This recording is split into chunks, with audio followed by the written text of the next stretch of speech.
to Previously on X-Men, the podcast that looks back on X-Men comics, movies, shows, characters, and more. You can find more about the shows and other like it at our network's website, radiomeanwhile.com. Other shows on the network include Three Nice Things, where we force ourselves to say 3 nice things about a movie with a bad and often earned reputation, Radio 64, Video Game Music Remix Radio, and 9021 Here We Go, a 90210 rewatch podcast, who... I didn't really think about this, Hilary. We're covering a show that's airing in 92 and 93. Yeah. They're like at the same time. They're our contemporary show. We're like sister shows. Yeah, and 90210 is on Fox. Oh, yeah. We're both Fox shows. Do you think there are going to be 90s. crossovers? No, I don't think they do. I know Luke Perry's on The Incredible Hulk, but yeah, there's never any like cool 90s crossover between 90210 and like Shannon Doherty's never here as a...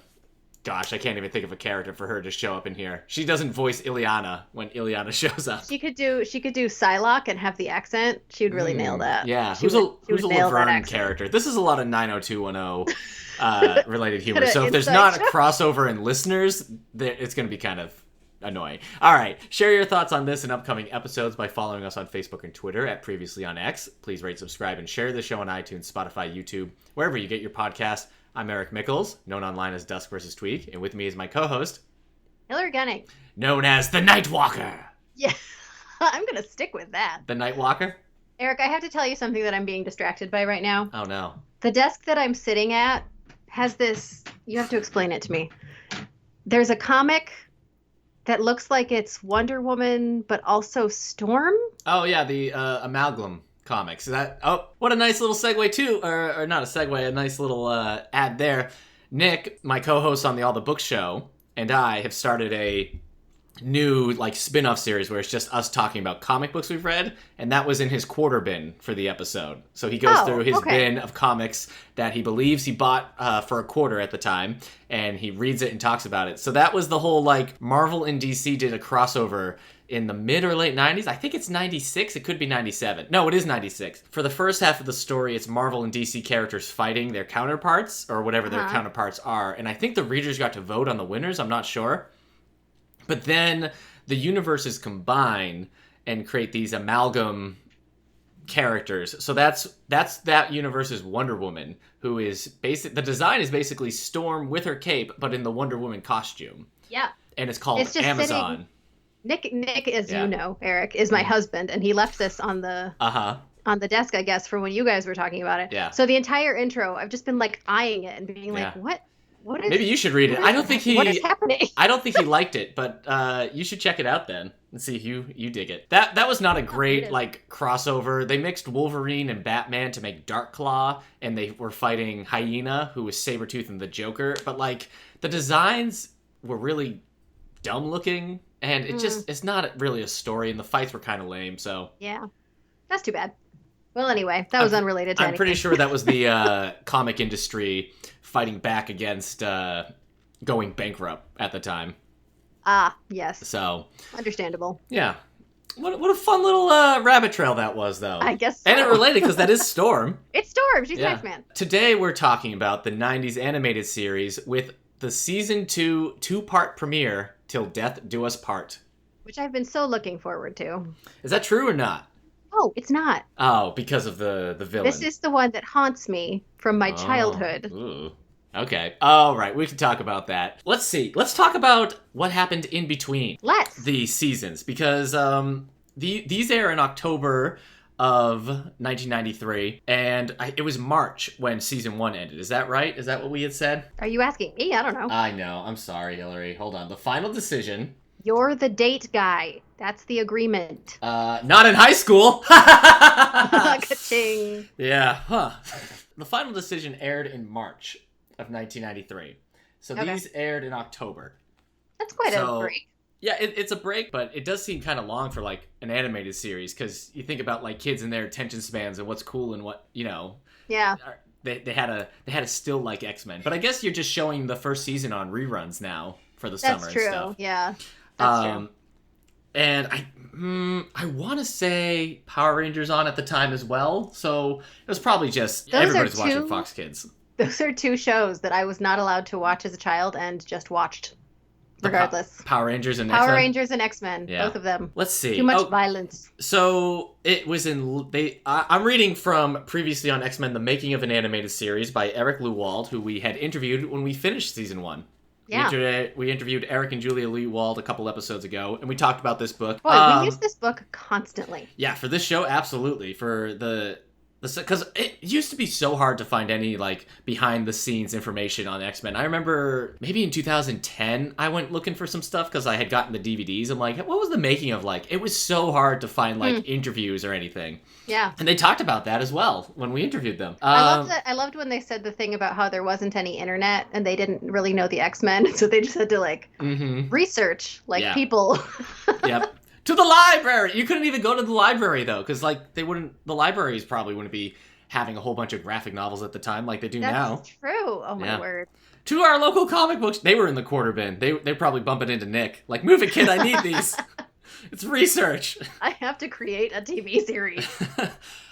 So, yeah, they got the word in January 1993, before the first season was done, that they were going to get another 13 episodes for season 2. Yeah. Good for them. As Eric Lewald says in his book, the Fox network was ecstatic, and good ratings from the Batman animated series and X-Men were making them the #1 network on Saturday mornings, which is pretty cool. And then, once Power Rangers comes out, it just sends them through the stratosphere. It is so funny to me that this was like the beginning of like the whole Fox Kids era, because that is my era. That is when I was growing up, and like I had no clue that this wasn't just a completely established thing. It was so it's very like cohesive, and it's got like all the marketing going on. I was just like, Fox Kids. Yeah, I don't know how, but like somehow I missed watching the X-Men series as a kid, but I was still watching Tasmania, and I would still watch like The Tick. So like I had access to I don't know why. I just didn't watch the X-Men show as a That he says in here that like there was some friendly rivalry going on between Batman and X-Men.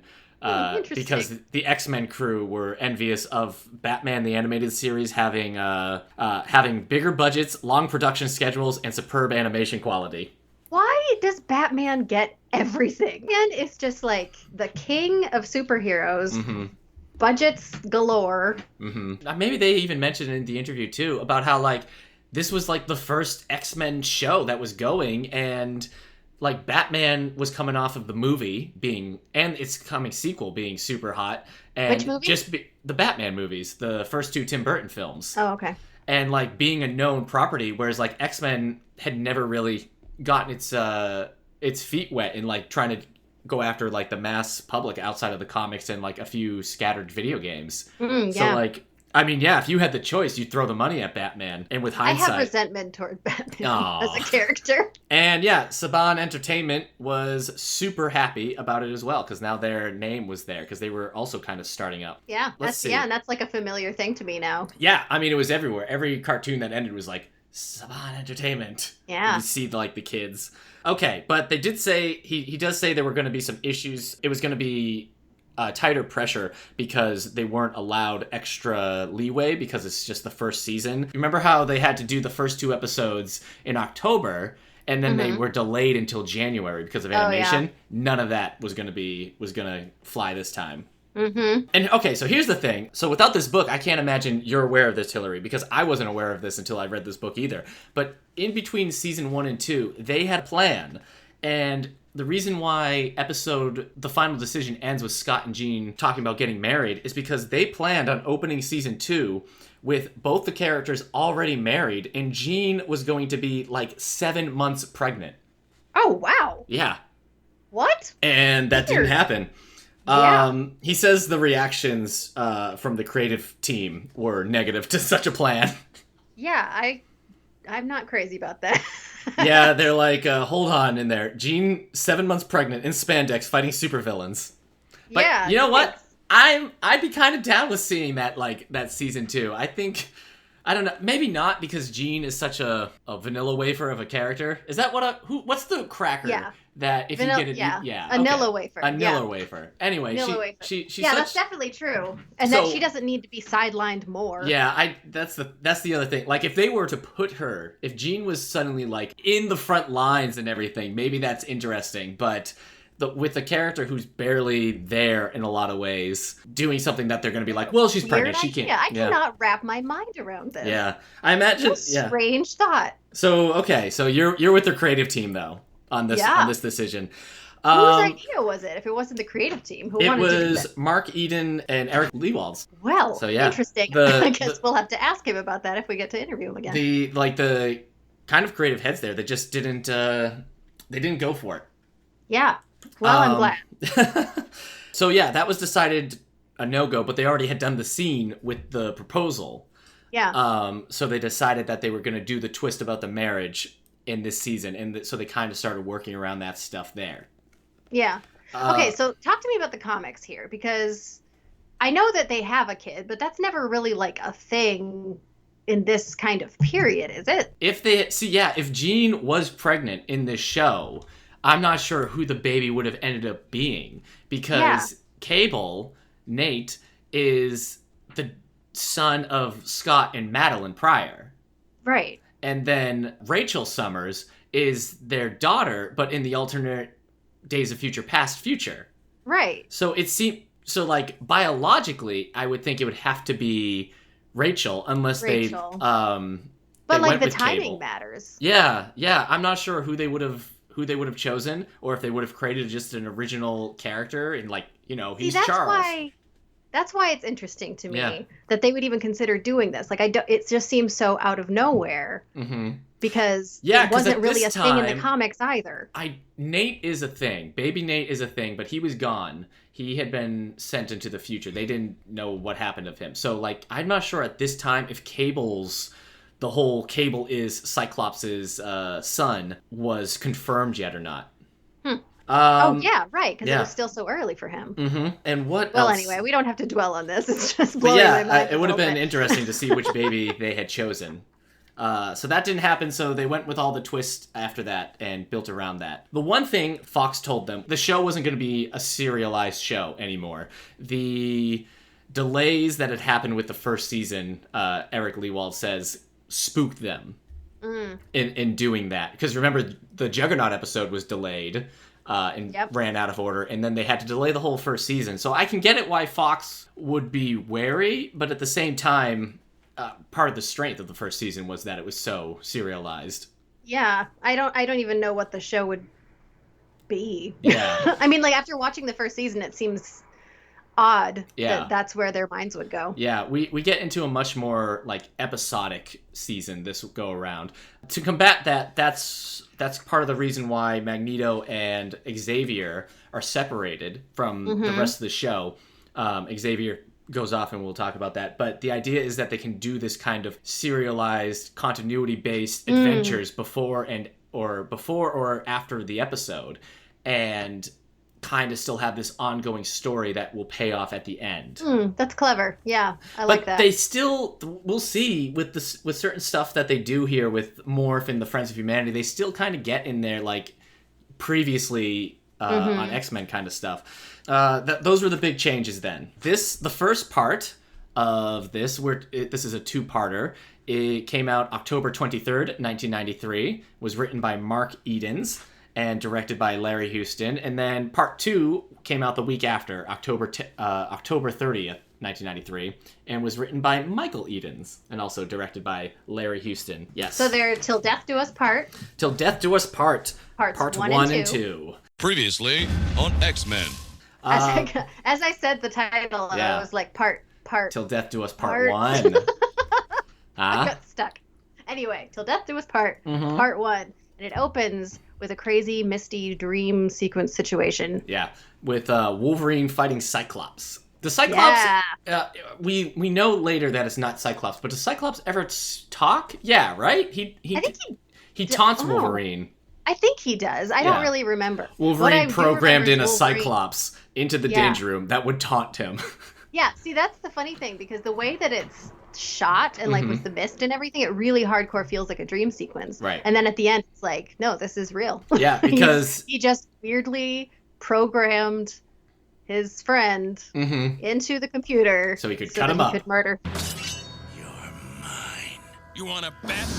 Yes, because we find out it's cutting between Wolverine fighting Cyclops in this misty, like, almost Stonehenge kind of setting. Yeah. That what's actually happening is Cyclops and Jean are really getting married. Married. And hey, like Lois and Clark, this show predates the actual wedding of these characters. Hey. This aired October 1993, but the characters in the comics got married March 1994. Well. In X-Men number 30, which is a fine issue. I don't know. It's one of those issues that's just kind of like whatever. It flashes back a couple times, right? Yeah, it keeps bouncing back to him like fighting Cyclops and them and all the X-Men having a good time. You can't have her. Yeah, if Wolverine was planning on doing this the whole time, why get dressed up? How much did the tux cost him just to take it to the Danger Room? I don't think he was planning on it. So I mean, like, maybe the Danger Room is just like incredibly prepared for any kind of scenario, and he can just be like, make it look like Cyclops, and that's it. But yeah, it seems premeditated. he does say when Jean comes to get him, he's like, "Oh, I missed it" or something like that. So maybe he did always intend to go. Well, he ruined that tux. He destroyed that tux. And at one point, it's just so funny that Jean still tries so much with him. Like, she comes after the wedding to talk to him. Yeah, we missed you at the wedding, and Cyclops turns into like a Cyclops master mold at some point. Oh yeah. Yeah, it's intense. Which is a fun. Yeah, so the whole thing is just it's just Wolverine working out his I don't know. He's angry at Cyclops. He's sad because Jean is marrying someone else. He's just working out his emotions. He's working all out. Yeah. And then when we're seeing the wedding, we have the whole like vows and everything, and then I think we get to the reception, don't we? Yeah, and we're at the reception, and everybody's just having a good time because Wolverine. It ends with like Wolverine and Cyclops doing a big fight, and then we don't see him until Jean goes to find him. So like in the I think it opens with Gambit saying like, "Where I'm from, we kiss the bride." I'm like, is that true, Gambit? That seems like something you could make up. Little sleazy. Yeah, and then he goes over to Rogue. He's like, also where I come from, we kiss the bridesmaid. And I like Rogue's response. Yeah. Just like, we're not in the bayou. Keep your lips sealed. Get away. Yeah, it's just so funny. Because, like, Jean's just like, okay. And then Rogue's like, you touch me, I'm going to punch you through a wall. Yeah, I know. And the attitude isn't even like, you can't touch me because of my powers. It's just like, you're being stupid. Get away from me. Yeah, she's just over it. There's a line where Jean goes to Cyclops. She's just like, I wish everybody could be as happy as me today. And my only response is like, ugh, Jean. Yeah, Jean. I mean, congratulations, you're happy and you want everyone else to be happy. But there's just something about that that's like, shut up, Jean. This show is why I have the, like, hang-ups about thing Jean that I have against Jean. Because she's just so nothing. Ugh. Yeah, this is not a great representation of Jean, these 2 episodes. But during all that, we find out the priest isn't going to stay for the reception. He's got places to be. Guess what? There's just something about this priest, you know? Guess what, Hilary? What? It's Morph. What? He's a zombie! Promises to keep. Promises to keep, my friend. He looks like a zombie. He's got like really shadowy eyes. He's kind of this weird yellowy skin. Yeah. And he's got that creepy laugh now. Yeah, well, he always sounded a bit creepy, I thought. That's true.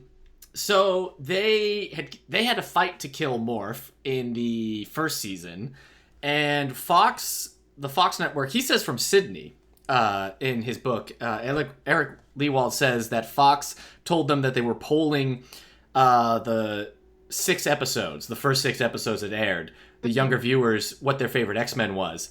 And I guess younger viewers chose Morph. What? And I have to tell you, who are these people? The whole Morph saga, it's fine. I just do not get the whole, like, but Morph! I get it's a twist that he's back from the dead and stuff, but I have no connection or investment in Morph, the character. No. Well, I mean, like, I'm glad that it happened because it's very cool to have someone die an entire season ago. Yeah. And like very clearly they only die as like so someone can have Sure. died. It's not even like a I don't. thing. Yeah, he's Then a red they come shirt. back. That's cool. That's cool. Yeah. But yeah, Morph as a character Yeah. is not I appealing would have to me. never voted Morph as my favorite character. But yes, No. all the story stuff they can do is fun. But yeah, like, who are these kids that are like, it's Morph! It's Yeah. just like, he's our favorite character. I'm Weird. like, really? You got Wolverine, Gambit, Storm, and Rogue, and you're choosing Morph? And Morph, who has done nothing. Like Yeah. he was in the first. I know, What, he's one of those characters now who's famous because he died. Yeah. Anyway. But anyway, they the creators said they hated the idea of bringing them back. Fox was like, "Can you please bring him back?" And so they decided to do the stuff with Morph that they did. Yeah. So that's why Morph is back. It was creative team. It was requested, and then like, fine, but he's gonna be a weird, gross zombie thing and be a problem. Yeah. Before we move away from the wedding, Beast catching the bouquet. Just fun. He's free. I like it. He's free now. now. He's there. That's true. We spent a whole season with him in jail, not really doing anything, and he finally gets to interact with the cast and have a life. Yeah. You know what I like too about that? What? About him catching the bouquet? Mm-hmm. I like that they don't do like a whole like they don't play into but the girls are the ones who are supposed to catch it. They just go straight for like, find a Yeah, if you're gonna get married, maybe we should call you McCoy soon. Yeah. I just like that they switched that right around. Yeah. He's free because now Senator Kelly is President Kelly. President Kelly, and he is pro-mutant now. He's pro-mutant. He freed Beast and also gave him a pardon. So now his name has been cleared. Yep, free as a bird. So Beast is happy. We find out, though, there is a group, the Friends of Humanity. And buckle in, because they are also going to be in a couple of episodes. They are infuriating. I know. It's like a step past like bigots. Because like we've had the bigots. Yeah, they're the militia. Previous season. But these guys are like plotting. Yeah. And like manipulating information and all that stuff. It's just maddening. I mean, these guys are basically the KKK. I mean, yeah. I like how they all have like their weird little matching outfits. Yeah. Like, where'd they get those? Yeah, you definitely want to be a conformist when you're in one of these hate groups. But yeah, you don't want to stand out. They're a dark addition. I mean, I know the Sentinels were like a dark concept, that the government would create these robots that would capture and maybe kill mutants. But the idea that, like you said, that it's just like it's beyond being a bigot, and it is, an analogy for hate groups that we see today and have seen throughout the years.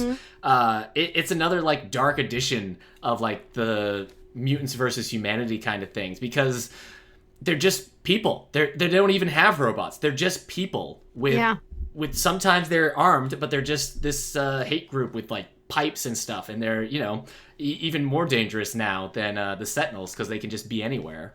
Yeah, and we take off your little beret and you can blend into the crowd. Those berets, I know. We're so cool. We meet Graydon. He's the leader of the Friends of Humanity. Oh, I misheard his name. Okay. I don't know if they called him that. I thought it was Creed. Did they say that?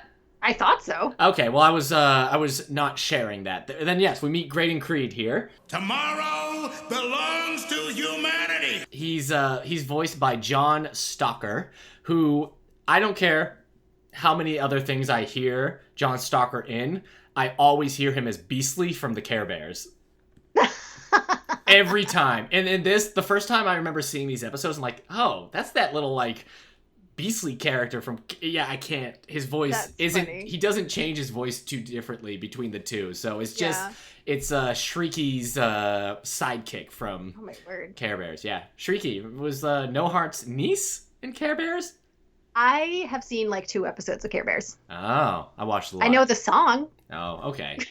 I was in it during the whole Care Bear Cousins saga. I was invested. That stuff was my jam when I was younger. So yeah, watched a whole lot of Care Bears. Had a tape that had both Beastly and Shrieky in it. Enough about that. You know that voice. Oh yeah. John Stalker's voice. It's a very recognizable voice, I think. But yeah, he's gonna be there for a little bit too. Oh, and after all this, after we see all this stuff, that's when Jean goes to get Wolverine. Jean. We missed you at the wedding. I must have lost track of time. And Wolverine's kind of like, she's like, I gotta go. It's just, well, Wolverine, you should have stood up when somebody's like, does anyone have any reasons these two should not be wed? Yeah, honestly. I mean, at this point, this is what always frustrates me about these kinds of storylines. Like, once they're married, just stop it. You know? Like, just let it go. Yeah. You're acting like a baby. Yeah. We cut to, at some point, to Morph, because now we know Morph is alive, and he's struggling because he's got all these memories. And gosh, I am sick of the Morph flashback. Why did they abandon me? Why did they leave me to die? Because the first season did that a lot. The whole go back to see how Morph died with the Sentinels invading. Yeah, that's true. We've seen it so many times. I'm done. I mean, I know that this is... Well, they add a few things this one. Yeah, and they have to do it because this is in October of 1993. So it's been 7 months since season 2 ended. So there might be some people just watching it for the first time or who might have forgotten who Morph was because he was only in the pilot. So, like, I get it, but... And it's crucial to his motivation for the entire episode. But when you're binging it, or when you're watching them straight and you don't need the reminder, it's like, yep, there he is again. And, like, I know in a later season, I don't know what season it is, there's a very Morph-specific episode, and I'm worried it's going to be there again, too. I'm just bleh. Did you notice? I don't know if it's here or later, but one time when he starts, I can't remember who he becomes somebody, and then he starts like wreaking havoc in the mansion. But the first time he does it, he says making copies. Yeah, when he goes to invade the mansion the first time, he quotes the SNL skit. What's his name? Yeah. Oh crap, what's his name? Rob Schneider? Yeah, Rob Schneider. Yeah, Rob Schneider's the whole copies. make copies. I loved that. Anyway. I always feel bad for that poor fuzzy mutant. What fuzzy mutant? Oh yeah. He's like, I don't have any powers. I just look different, and he's just this like, he just kind of looks like, I don't know. He looks like everybody's dad. He's got the glasses, but he's just fuzzy. It's just like, leave him alone. He seems like such a nice guy. Like several large burly men like enclosing on him. I don't understand. Just yelling These people that no are more mutants. real. There are people who do this kind of crap, and I cannot understand it. We talked about it with Final Decision about how this cartoon isn't the escapism that you might want today, and even with the Friends of Humanity, it's even less so, because at least I could be like, all right, they're talking about the Civil War, but there's giant robots. With this, it's just like, no, these people are in the news. Somebody got them on video, and it's been shared on Twitter lately. We've seen these people for the past however long it's been. It could be eternity at this point. But it's bad thing. It's, as an adult now, it is just frustrating, this group. I think when I first watched this back in like 2000, when I was first watching this cartoon, during the reruns, I didn't really think too much about it. Yeah. Because I was just like, oh yeah, they don't like mutants. It represents racist. I get it. But now it's just like, oh my gosh. Yeah. Well, I was watching it again with my son, my 6-year-old son, and that happened. And I just turned to him and I was like, Weston, this kind of thing happens. Because when I was a kid, like you, I was just like, it's just, villains yeah. in a cartoon. Yeah, you understood that it was an analogy for racism, but you didn't realize, like, it was almost a 1-to-1. Yeah, exactly. And the other thing is, the Sentinels could get beaten up, and Wolverine could stick his claws in them, and they could explode in the air. Like, it's good. Like, one, the X-Men can't just, like, blow these people up. But two, they also can't get beat up because of standards. So it's also frustrating because the X-Men really have to pull their punches a lot of times with them. Yeah. And they that's do. even and more then frustrating. There's the added layer of them trying to manipulate the visuals. And so, like, you don't want with the them video to go after these guys because you know that secretly they're being videotaped and they're going to make it look like they attacked them. Yep. With like Beast holding the car, and oh my gosh. I know, when he grabbed the car, I was like, no, don't grab the car. Yep. Optics, Beast, optics. And then, when Jubilee's line, why has it gotten worse? I'm like, Jubilee, stay young forever, Jubilee. Oh, Jubilee. But I do like that their attitude, like Beast and is it Gambit and who Wolverine. else? Wolverine. Well, yeah, because I do like there's that their attitude is very firmly like, you guys suck, and we're gonna beat you up. Yeah, because like it would be very easy for them to be like the superheroes and like you know, like you don't understand or whatever, but they're just like, you guys are stupid. Yeah. Stop. I felt bad for you during that because I knew that this boys' night that they're having, the Gambit, Wolverine, and Beast boys' night, was the stuff that you wish the show was all the time. I do. With just the characters, just going to a pool party or playing tennis, maybe just shopping. You want to see like most of the X-Men in a 90s era blockbuster picking which movie to watch. I do. I really. Oh man, and now that's all I want. The blockbuster scene? Just like the weird silence that they're like calling to each other across the aisles. Yes. And like, but then it interrupts and it's the fighting and stuff. I'm like, Hilary probably prefers just the scene of like Beast awkwardly dealing with somebody who's like into him because he's famous now, and Gambit and Wolverine picking on him and playing pool. I do love that. So we talked about that too when it was like Storm and Rogue teasing Gambit while they were playing pool. It's around the pool table. These characters are at their best. Yeah. They have their strengths. Xavier's not here for all this because he gets as he says, it's a private video phone call. Yes. Which is fun. Back in the time when that was like crazy. What? Almost every time that I have a video chat now, I'll be like, back in the day, this was just unimaginable. And anyway. So now anytime I hit call before we start this episode, you should be like, I'm sorry, Nick, I have a private video phone to answer. Have a private video call that I must attend to. But it's Magneto, and he's saying he's in trouble and he needs help. So Xavier goes by himself? He goes by himself and doesn't tell anyone? I don't understand. I mean, I get... He said he went to Antarctica, right? Am I crazy? He said, but those coordinates are Antarctica! If there's so much violence, and it's Magneto, why wouldn't you take all the X-Men? Yeah. Well, the thing is, I think that Magneto just, like, his phrasing is so, like, we're not doing the villain thing. Right. I'm speaking to you as my friend. I put Magneto in quotation marks in my notes because I was like, is this really him? Boys' night. Oh, there's the during the to go back to when like the when the guys are dealing with the Friends of Humanity invading their pool game. Like the back and forth is fun because the girl is like, you know the president, don't you? And Beast is like, yes, I do. And Gambit and Wolverine are teasing him. There's a scene where the Friends of Humanity are getting away in their car, and Beast grabs the car. Wolverine jumps on and says, time to get the sardines out of this can. And Beast says, like, that's a great metaphor. I'm blue-green with envy. Yeah, that was a weird line. No, because he's blue. Yeah, but... And so he wouldn't just be green with envy. He'd be blue-green with envy. You didn't like it? I thought it was so fun. Because he would be blue-green. Oh, but then you're not green. You're blue. I don't know. He's blue-green, like the ocean. I thought it was a total whiff. I know what green is. I'm just saying it's weird. Blue-green, Hilary, is the mixing of two colors, specifically blue and green. I see. Hence the name. We go back to the mansion, and the X-Men go to the mansion as well. Wolverine is leaving. Why does he leave? I don't remember why he leaves. He's like upset. He wants to take out the Friends of Humanity. He leaves, and where does he go, Eric? I can't. Oh, right. Where does he go? I go where I wanna go. Hilary, I don't remember where he goes because I feel like he doesn't show up again until episode 2. Is that right?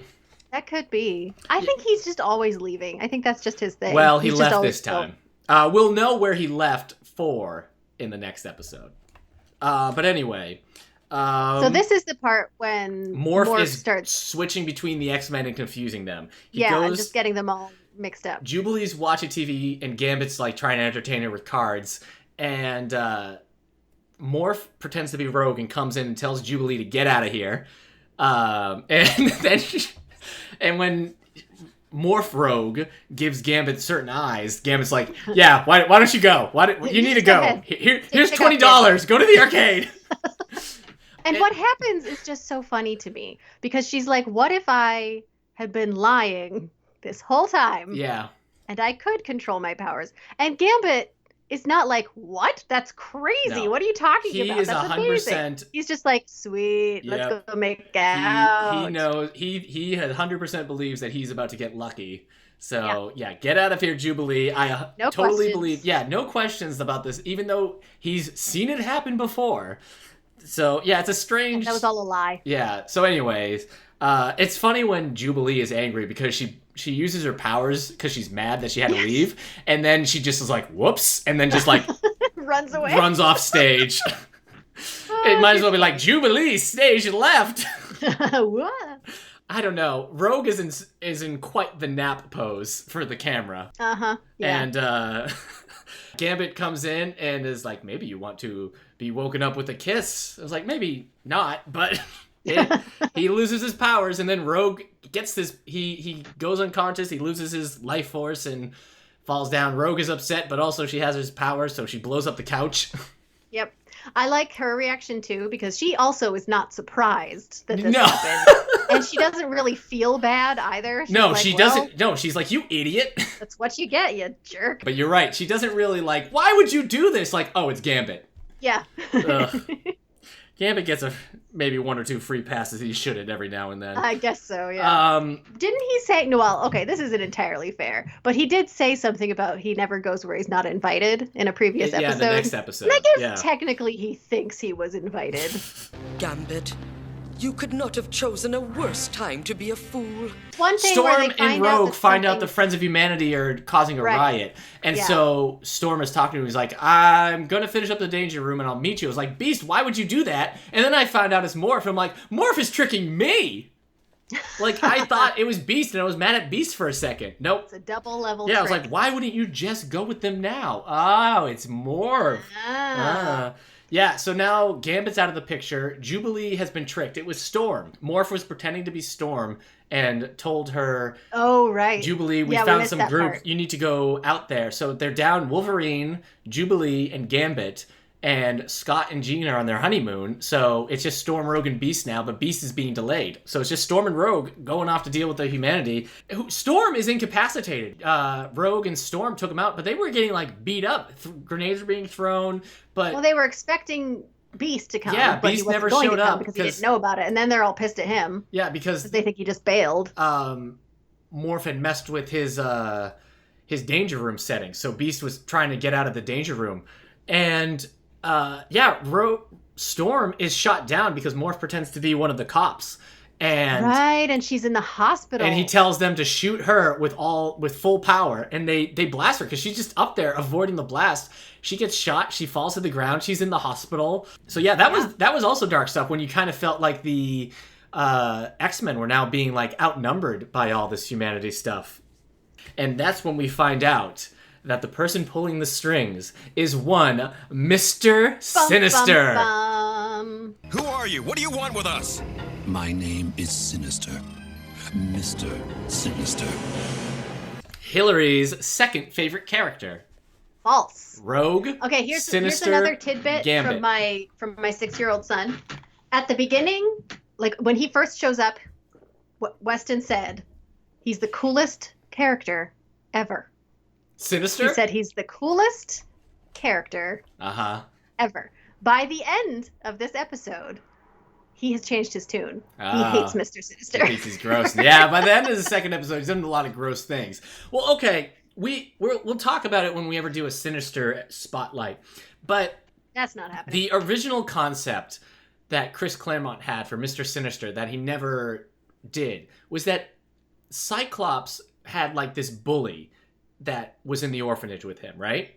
And the orphan had a mutant power or some kind of ability, and he created Mr. Sinister.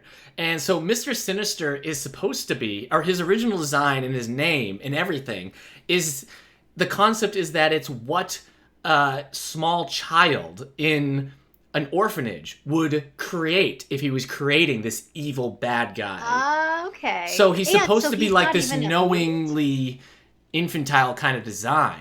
Yeah.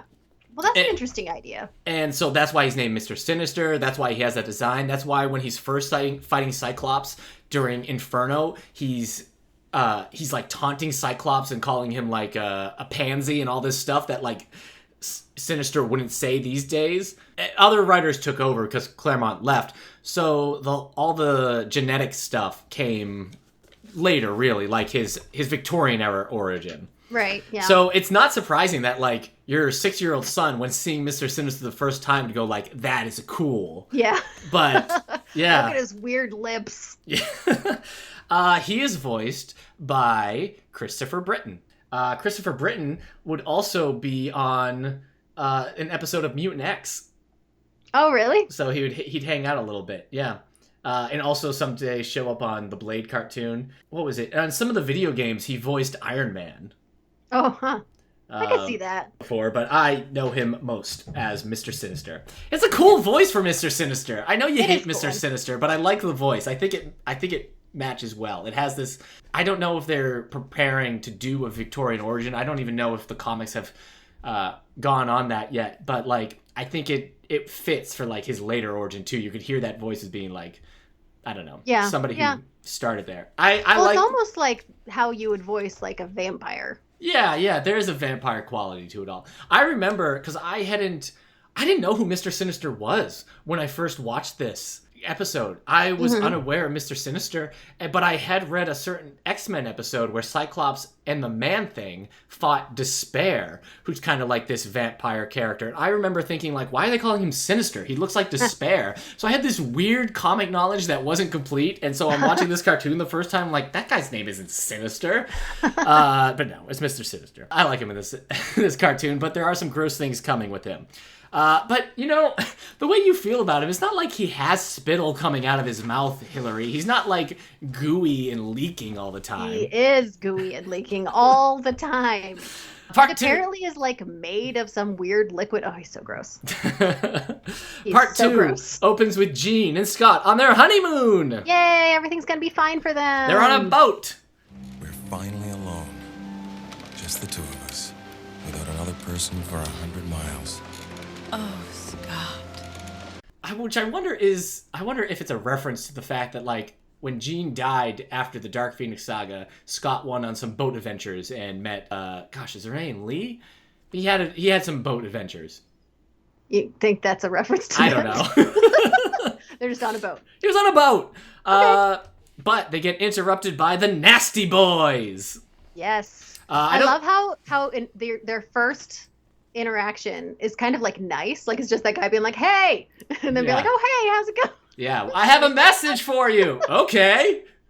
Great, we'd love to hear it. Yeah, nope, it's Ruckus from the Nasty Boys. The Nasty Boys first appeared in the comics in February 1992 in X Factor 75, and then this episode was basically a little bit more than a year later, so they're still kind of also relatively new with the way like comic pacing is. But there they are. They are Mr. Sinister's henchmen, and I think they stay as henchmen.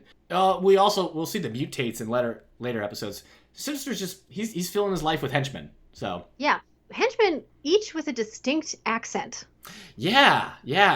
Like that's a weird, noticeable thing about this group of mutants. So who makes up our Nasty Boys here? We have Gorgeous George, who is the purpley guy who can stretch and be gooey. George is Australian? Oh, yeah, you're right. You have Hairbag. Yeah, which is unfortunate. We have Ruckus, who we met, who, you know what, my wife Kendra liked, because at first she's like, oh, I like his hair, that's cool. And then he used his power, she's like, that's kind of cool. And then she's like, you know what, I like Ruckus. That's funny. That was it. When I said the most approachable. Yeah, when I was like, you like Ruckus? She's like, his name's Ruckus? That's cool. So yeah. And then we also have Slab, who's like the big bald-looking guy. Oh, is he the guy with the eyebrows? Maybe, yeah. And I think there's somebody. See, now I'm thinking it might be a different episode.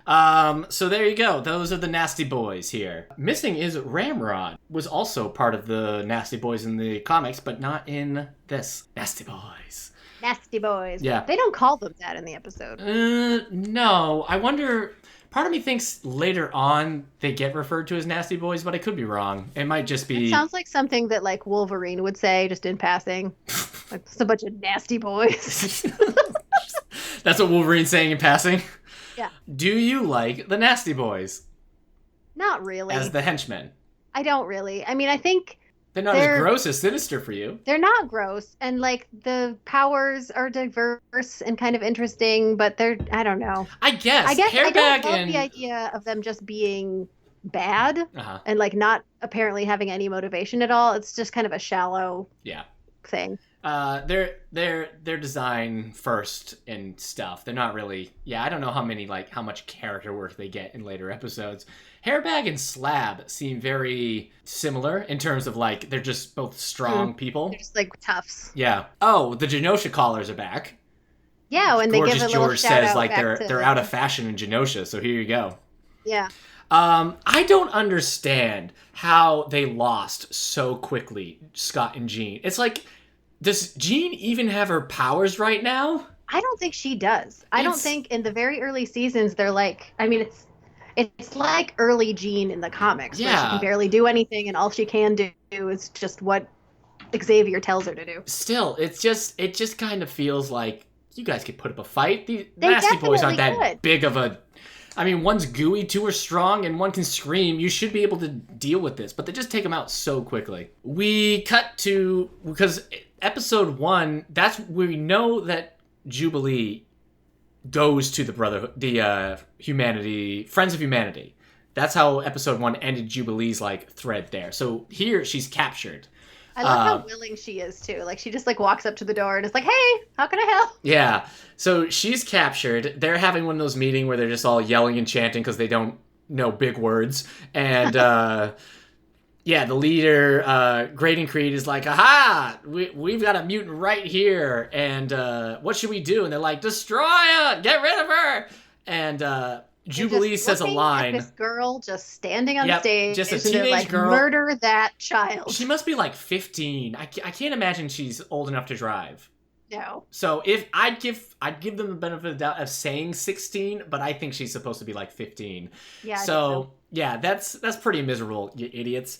I'm speaking to the humanity people, the Friends of Humanity there. But there's a line in here. There's an exchange that is used in later, previously on X-Men recaps a lot in the future, and it's the whole why do you hate us? What did we ever do to you? You were born. Yeah, that's dark. That's a dark line, and I'm pretty sure that like the same way they were constantly using the Sentinel stuff and like the news footage they had done in early episodes for their previous season. This stuff becomes kind of stock of like basic X-Men concept. Here you go.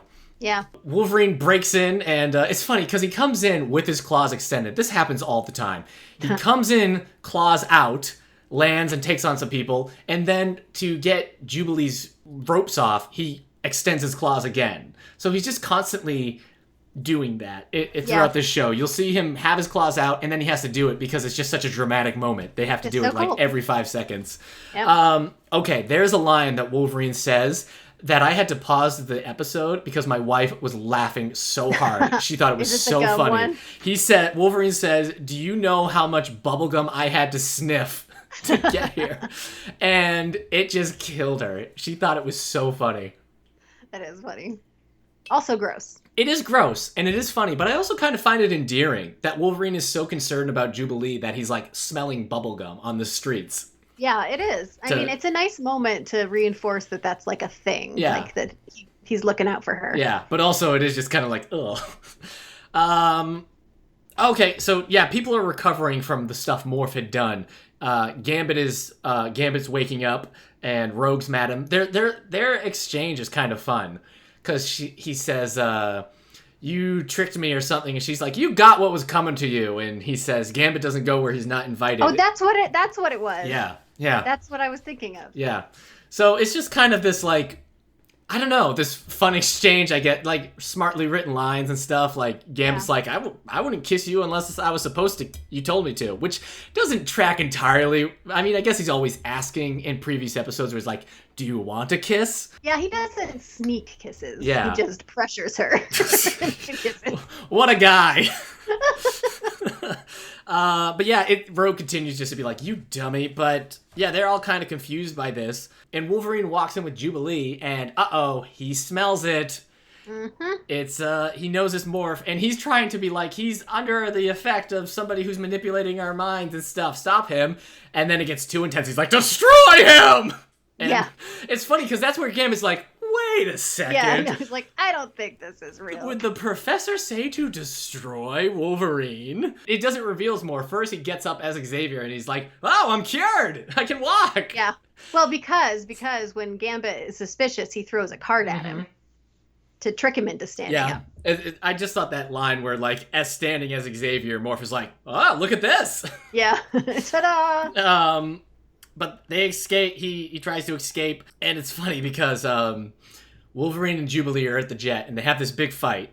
And there's two funny things here specifically. Both for different reasons. One, it's to Wolverine, and Jubilee's like, oh no, which one do I hit? And so Wolverine says, hit us both. It's the only way to be sure. And so Jubilee hits the other one, but guess what?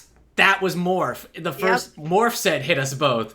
I think that's really clever. That's clever, and it's funny, and it's true because Wolverine might not say that, even though he could take it because of his healing power. It does when Jubilee's like, I thought it would. You would be the one to say that. He's like, live and learn. It's like, yeah, like maybe Wolverine would be like, nah. Yeah. So yeah, that was fun. But the other funny thing is Allison Court, the voice actress of Jubilee, when she hits Wolverine, the real Wolverine, and they escape, and she says sorry. It's such an extended Canadian sorry. Yeah, that's She's true. just like, oh, I'm sorry. And sorry. Every time, it's just this kind of a reminder of like this whole voice cast is a Canadian voice cast. You know what I like about this now that Morph has been revealed and stuff? Mm-hmm. I really like how solidly they stick with Wolverine being his friend. Mm-hmm. Like he tries so hard to like convince him that like, you know, we still love you and all that stuff. I really like that they stick with that. Yeah, at the end of this episode, Wolverine says he was the only one who could ever make me laugh. Yeah, it's so sad. Aw, Hilary. Yeah, but it's like, who else on this team would make Wolverine laugh? And like the idea that somebody could make Wolverine laugh, I guess, would be something he would like really hold on to because his life is so much misery. Yeah. Well, there's just so much like bare affection from him towards Morph. He's just different than with anybody else. Yeah. When Morph escapes, Beast is like, I think he's going after the one X-Men he has the most reason to hate. And we find out that's Cyclops, and it's kind of funny because I'm like, well, a lot of different X-Men probably kind of hate Cyclops at times. Like, would they be saying the same thing if Wolverine left? And you know, yeah, they would. So yeah, Cyclops is the one that Morph has the most reason to hate because he's the one that made the decision to leave him behind. Yep. And Morph is interesting in this episode. Well, both of these episodes because he seems to have sort of like a split personality thing happening. Yeah, there's the Sinister Control stuff where it's like, I hate the X-Men, and then he's like, no, they're my friends. So he's a bit Gollum here. Yeah. You got a Smeagol Gollum here. So I guess the Morph we fell in love with and was the kid's favorite X-Men was Smeagol. So everybody's favorite characters. Smeagol.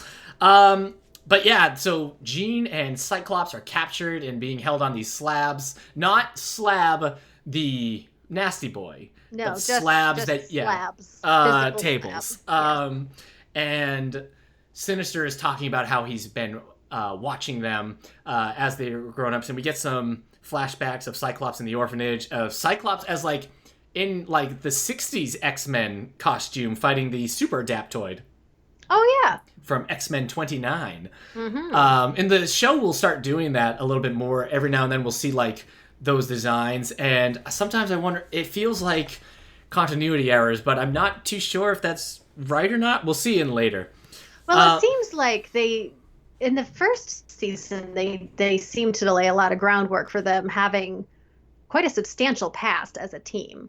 So it feels like that kind of thing you can get away with. Yeah. Yeah. Like we're already seeing the characters having been together for however long. But the first episode, episode 1 is the idea that the X-Men are now going public for the first time. Yeah, that's true. But yeah, so he's been watching them. So the idea here is that he believes they're the keys to creating the next superior race. That these two people are the keys. Yes. To creating a superior race. Who will be my slaves. Through you, I shall give birth to to the future. All right, so here's the part that I know haunts you.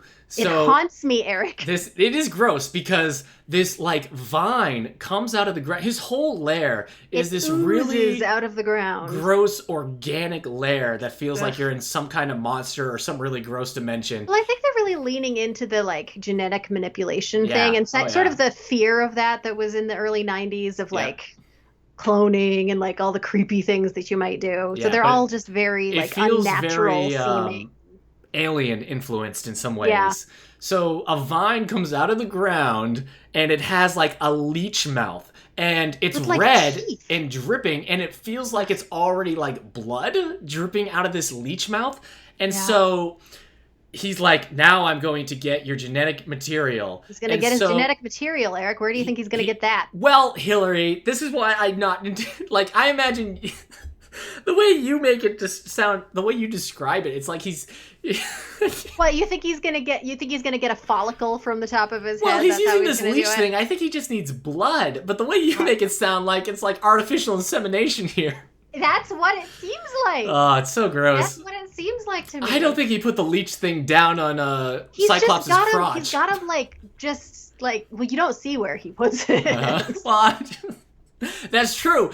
I thought that was because like a leech monster vine sucking the blood out of Cyclops is something that the producers would be like, hey, you need to pan away from that.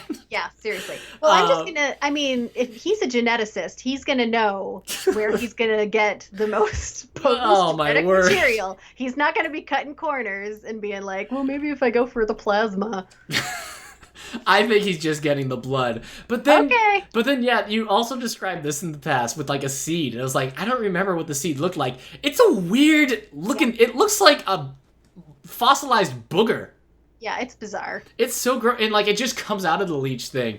So yes. I don't know why they show this at all. Like, I don't understand why they're not like, well, and now I'm going to do some genetic stuff. And then that's it.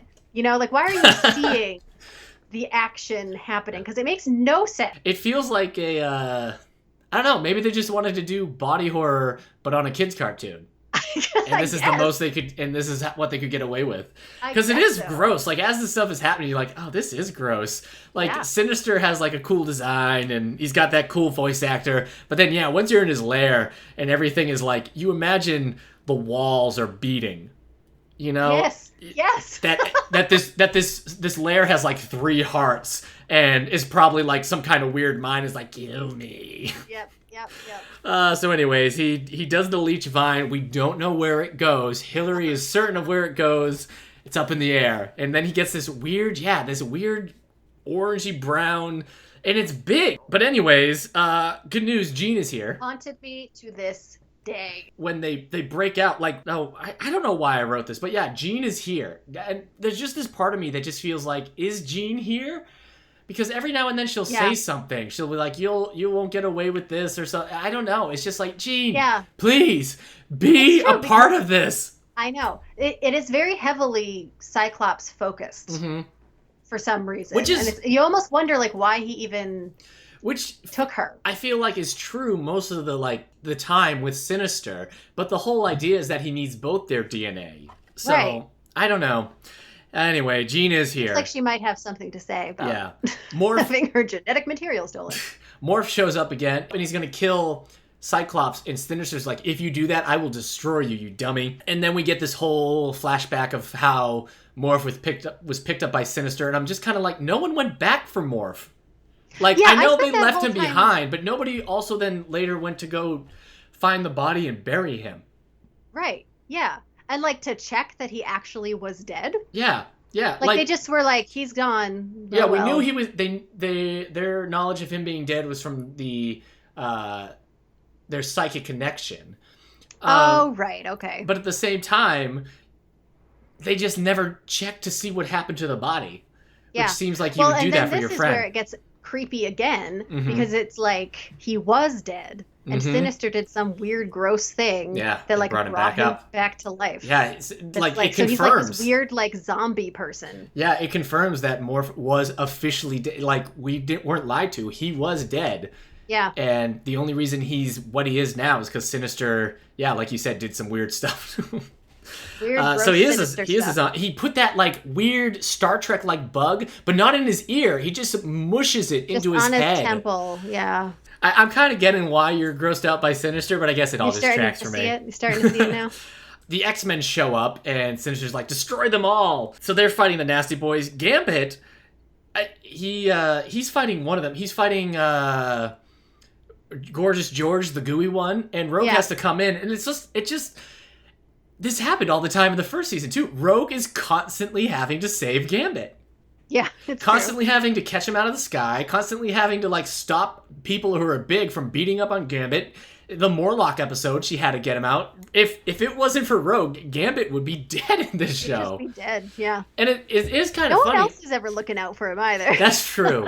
I remember seeing somebody talk about this on Twitter. Maybe it was on X Spoilers or something. But is the idea that like it's that inversion of like the super strong male character, and then his love interest has like the psychic powers in the back. It's kind of like, you know, with the two of them, Rogue's the powerhouse who's throwing tanks and hitting people with trees, and it's Gambit who has the range-based power. During this fight, I also realized that in this show, people throw people into people a lot.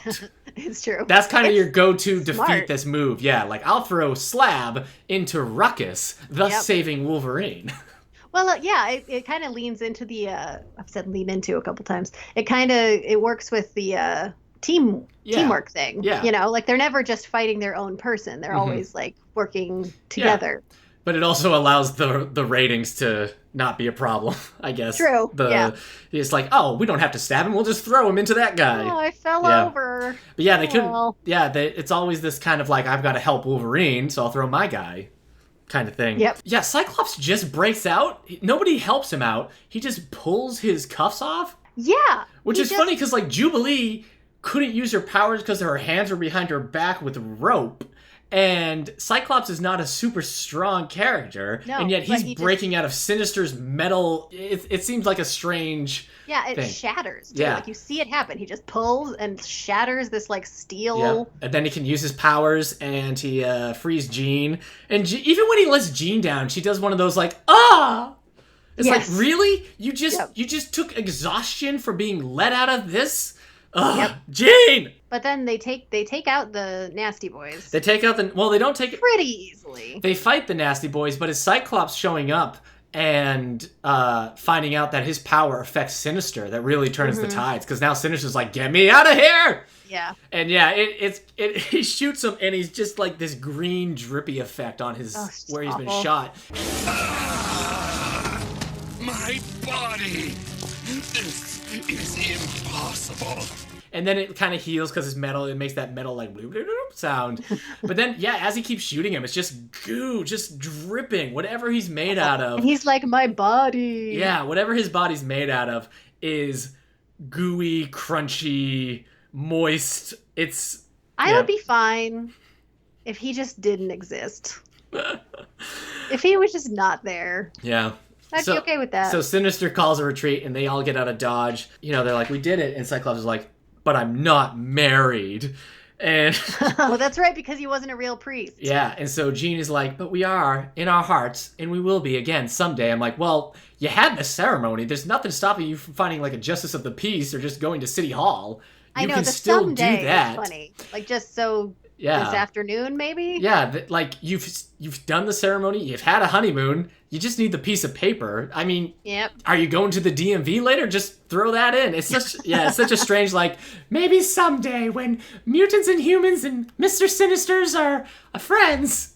That is much too much dialogue for Jean. And then it cuts to Xavier and Magneto meeting up, and Xavier's like, you seem pretty okay for somebody who needed help. And he's like, what are you talking about? You seem fine with you calling for help stuff. And then there's an avalanche, and Cyclops and Xavier and Magneto are knocked down at the cliff from the avalanche in Antarctica. Dun, dun, dun. I don't know why Magneto doesn't fly away, but I guess there was a blast and knocked him down. Later on, we find out they don't have their powers, but still. It's funny because, like, we've seen Mr. Sinister, and yet Xavier's line is still like, I feel the presence of something sinister. I did not pick up on that. Oh, yeah, it's there. What a weird thing to do. Yeah.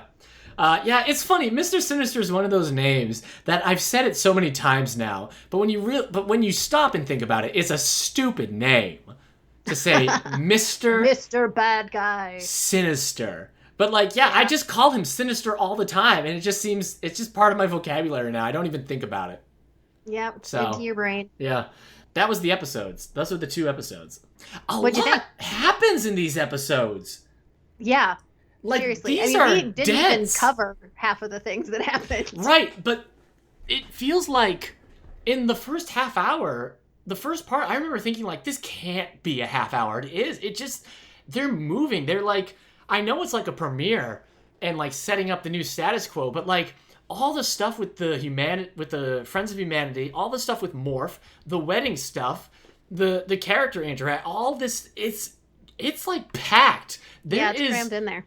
If you're watching these, if these were 2, they weren't back to back, but if they were, it would have felt like huge watching these. I wonder if part of it is because they were told not to do serial, and so they wanted to put a whole bunch of like groundwork in there so that they could come back to them for episodes. Yeah.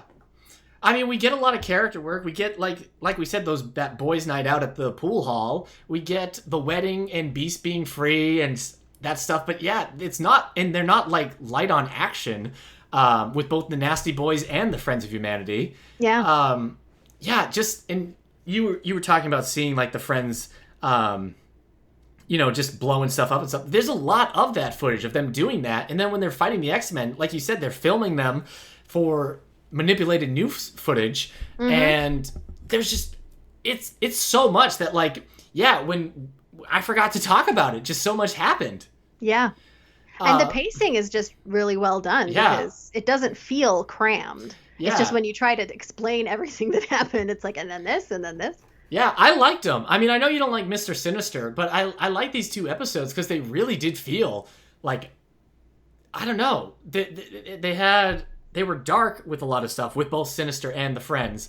I don't know how to describe it. It just feels really jammed packed. Like, there's no wasted screen time. Like they're using, like you said, they're probably doing exactly what you said. Like we're not doing serialized. We need to do as much as we can with this stuff here. Right. Yeah. But yeah, I think they're good episodes. I don't think there's any like I think they're good. The animation is on point. Sinister, I know you hate Sinister, but they're good episodes. They're well. I like the animation of Gorgeous George, the gooey guy. Oh yeah. And I like that Ruckus. He sounds different than Banshee when we meet him, and that's true. Yeah. Hairbag and Slab I can take or leave, but I like Gorgeous George and Ruckus. Why would you call someone Hairbag? Why would you do that? It's funny because Wolverine's like, "What's your name? You want to fight Hairbag?" And Hairbag's like, "Who told you Hairbag's name?" I didn't hear that part. Yeah, he's like, funny. Are you making fun of Hairbag? It's like, well. But yeah, I thought this was a really strong season opener. Yeah, you're right. But you too much Sinister for you to really elevate these episodes? No, I don't know. Like they are good episodes, and having the first one be like the Friends of Humanity and Morph, and then having Sinister emerge as having been manipulating the whole situation all along. They're good. You know, it's a strong plot and everything. I just don't like watching Sinister. Okay. So does that mean you preferred episode 1 over episode 2 then? Since I guess so. Sinister doesn't show up into that. All right. Well, episode 1 has more interesting. Well, it's the introduction of the friends. Yeah, the wedding and the. Like once we get to Sinister's Island, it's just a little more straightforward. Like he's a bad guy trying to do bad things. Yeah. You know, the first one you have like what's Morph up to, and he's playing people off each other, and then there's the Friends of Humanity doing their thing. So it's a little more complex. Well, there you go. Those were Till Death Do Us Part 1 and 2. Yeah. We have some issue. We have to figure this out because they couldn't do the serialized, but that means they throw in another 2-parter in the middle of the season. And then what they do is where the final decision was 1 episode after a 2-parter, the season ends with a 2-parter. So in terms of watching it, it kind of throws us off because we have to pick one.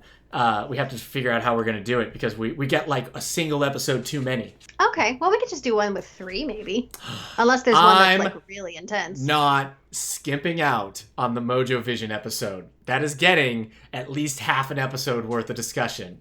It's not getting a third. We're going to have fun with that Mojo episode. That's the one we had to do. I know, but I'm sure it would have been the episode that would have been right up there at the top. I know how you feel about Mojo. It's the same you feel about Sinister. I just don't no, but that's the same thing because it's not a bad episode and it's interesting things happening, but he's just so gross. I love Mojo. I say it. I need to get a shirt with Mojo on it. We'll talk about it when we get to Mojo. Anyway, we'll have to figure that out later. But those were the next one. So the next episodes that we have is Whatever It Takes and Red Dawn, which I don't remember being strong episodes. I don't remember seeing Red Dawn. Whatever It Takes is a Storm episode about her past. And it has the Shadow King in it and her adopted son who can run fast. And Red Dawn is a Colossus episode in Russia with them dealing with Omega Red. Yeah. So those 2 episodes I don't remember being super strong. But then the episodes that come after that, real good. Repo Man and Externally Yours. Those will be fun to talk about. Yeah, we got those coming down the pike. So those would be the next time we talk about this show. What's our next episode? So I guess our next one is a spotlight of some kind. Yeah, so we'll have to figure that out. A character spotlight or something fun. Yeah. So that will be our next episode. I'm Dust vs. Tweak everywhere online, apart from other shows on the Radio Meanwhile Network. I'm the co-host of the podcast, The All the Book Show. Thank you to Prophetic Music for our theme song. As I said, join us for a spotlight of some kind next episode. Again, you can find more about this and others like it at our network's website, radiomeanwhile.com. Please follow us on Facebook and Twitter at Previously on X. Please rate, subscribe, and share the show on iTunes, Spotify, YouTube, wherever you get your podcasts. And thanks for listening. Bye-bye.